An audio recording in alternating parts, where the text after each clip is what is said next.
শুভ সকাল। তোমরা সব কেমন আছো? আশা করি ভালো আছো। এই দেখো সকাল সকাল আমি আমার গুপুকে নিয়ে বসে গেছি। এই যে আমার গুপু সোনা দেখো, ওকে এখন চান করাবো, করিয়ে এবার পুজো দিয়ে সিংহাসনে বসিয়ে দেবো ওকে।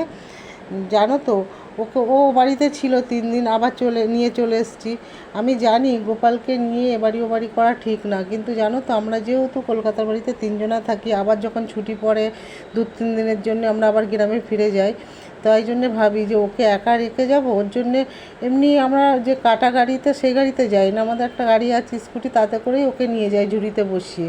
নিয়ে যাওয়া উচিত না, তবুও নিয়ে যাই, ভাবি ওকে একা রেখে যাব, ওর জন্যে নিয়ে যাই।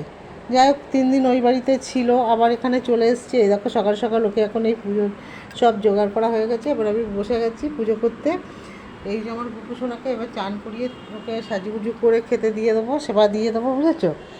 এটাই করি।